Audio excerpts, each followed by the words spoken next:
তোমাদের নেক্সট টপিকটা নিয়ে আলোচনা করব টান টান তারের তির্যক কম্পনের সূত্রাবলী। এখানে ধরো একটা তার নিলাম যেটাকে টান টান অবস্থায় রাখা আছে।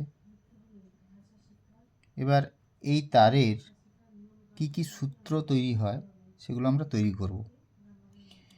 ধরি এই তারটার দৈর্ঘ্য হলো এল, আমি এখানে লিখছি দৈর্ঘ্য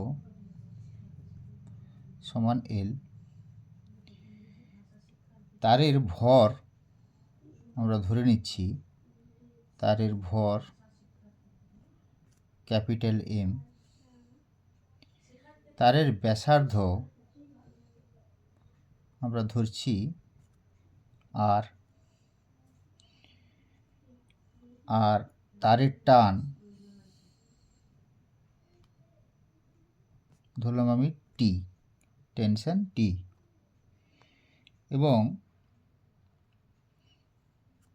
ঘনত্ব, তারের ঘনত্ব আমরা ধরছি রো।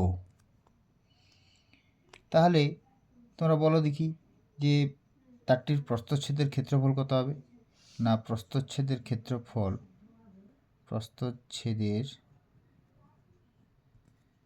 ক্ষেত্রফল সমান কত হবে? না, পাই আর স্কোয়ার। বেশ ভালো কথা। তাহলে আমি যদি বলি একক দৈর্ঘ্যে আয়তন কত হবে? না, একক দৈর্ঘ্যে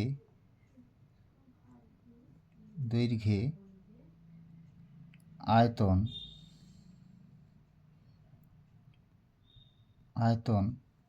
সেটা হবে কত? না, পাই আর স্কোয়ার। এটার ক্ষেত্রফল হলো, তার সঙ্গে আমি উচ্চতা গুণ করব, তাহলে একক দৈর্ঘ্য মানে দৈর্ঘ্য গুণ করব, তাহলে দৈর্ঘ্য হচ্ছে 1। যেহেতু একক দৈর্ঘ্য বলেছি তাহলে দৈর্ঘ্য হচ্ছে 1, তার মানে কত? পাই আর স্কোয়ার। তাহলে তারটির একক দৈর্ঘ্যে ভর কত?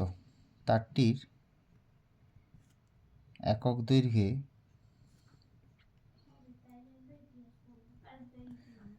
ভর সেটাকে যদি আমরা স্মল এম দ্বারা ডিনোট করি, তাহলে স্মল এম সমান হচ্ছে কত? না, পাই আর স্কোয়ার ইন্টু রো। এটা হয়ে গেল একক দৈর্ঘ্য ভর। বা আমরা যদি এই লেন্থকে দেখি, টোটাল তারের ভর হচ্ছে এম এবং দৈর্ঘ্য হচ্ছে এল, তাহলে আমরা বলতে পারি যে একক দৈর্ঘ্য ভর কত হচ্ছে? না, এম বাই এল। এটা বুঝতে পেরেছি। এবার এই যে তার টান করা তারটা রয়েছে, এর কয়েকটা সূত্র রয়েছে। যেমন প্রথম আসি দৈর্ঘ্যের সূত্র। দৈর্ঘ্যের সূত্রতে বলা হচ্ছে যদি তারের টান এবং একক দৈর্ঘ্যে ভর এম, তারের টান এবং একক দৈর্ঘ্যে ভর এম যদি ধ্রুবক থাকে, তাহলে তারের তির্যক কম্পনের কম্পাঙ্ক তারের দৈর্ঘ্যের সঙ্গে ব্যস্তানুপাতে পরিবর্তিত হয়। অর্থাৎ কম্পাঙ্ক যদি এন হয়, এন ভ্যারিজাজ 1/L। কখন? না, যখন টি ও স্মল এম উভয়ই ধ্রুবক। এটা বুঝতে পারলে? তাহলে এটা হচ্ছে দৈর্ঘ্যের সূত্র। এবার 2 নম্বরে যাও, টানের সূত্র। টানের সূত্র কি বলছে? না, টানের সূত্র বলছে যে এই যে আমরা কম্পাঙ্ক পেয়েছি, সেই কম্পাঙ্ক কী হবে টানের সঙ্গে? না, টানের সঙ্গে √T এর সঙ্গে সমানুপাতিক থাকবে যখন এল ও এম উভয় ধ্রুবক। হলো। এবার হচ্ছে ভরের সূত্র। দেখতে পাচ্ছ না বোধহয়? হ্যাঁ, ভরের সূত্র। ভরের সূত্র কি বলছে? না, ভরের সূত্র বলছে যে এই যে ফ্রিকোয়েন্সি অর্থাৎ কম্পাঙ্ক ভ্যারিজাজ কী হচ্ছে 1/√m যখন এল ও টি উভয় ধ্রুবক। তাহলে এই তিনটে সূত্রকে যদি আমরা একসঙ্গে কম্পোজ করে দিই, তাহলে কি পাবো? না, এন ভ্যারিজাজ যখন সবগুলো ভ্যারিয়েবল টি এম এল যখন সবগুলো ভ্যারিয়েবল হবে, তখন কী হবে? কম্পাঙ্ক ভ্যারিজাজ কী হবে? না, 1/L √T/m। এটা কিন্তু খুব একটা গুরুত্বপূর্ণ সূত্র। এবার কথা হচ্ছে, যদি তারটা যদি যে একটি মাত্র লুপে যদি কম্পিত হতে থাকে, একটি মাত্র লুপে যদি কম্পিত হতে থাকে, একটি মাত্র লুপে যদি কম্পিত হতে থাকে, তাহলে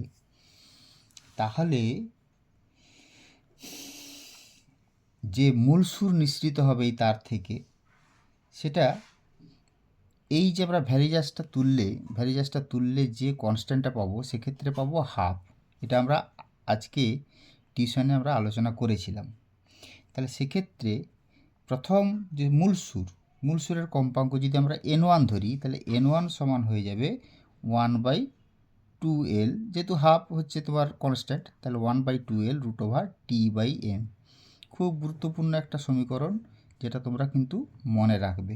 এখান থেকে প্রবলেমও দিতে পারে। দেখবে তোমাদের যে নোট দেওয়া আছে সেখানে এই রিলেটেড কোনো প্রবলেম আছে কি না। এবার এই যে n1 আমরা পেলাম,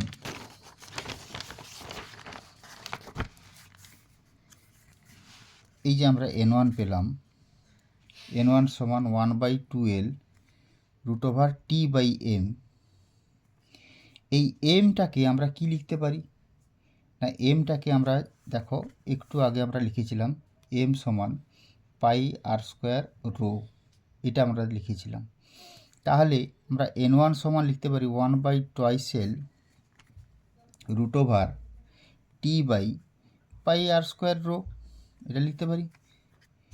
তাহলে এখান থেকে আরটা দেখো, আরটাকে যদি আমরা বাইরে নিয়ে আসি, তাহলে আমরা লিখতে পারি 1/2lr √T/πρ, এটা লিখতে পারি। তাহলে এখান থেকে আরও দুটো সূত্র উঠে আসছে, সেটা হচ্ছে কি না, 1 নম্বর ব্যাসার্ধের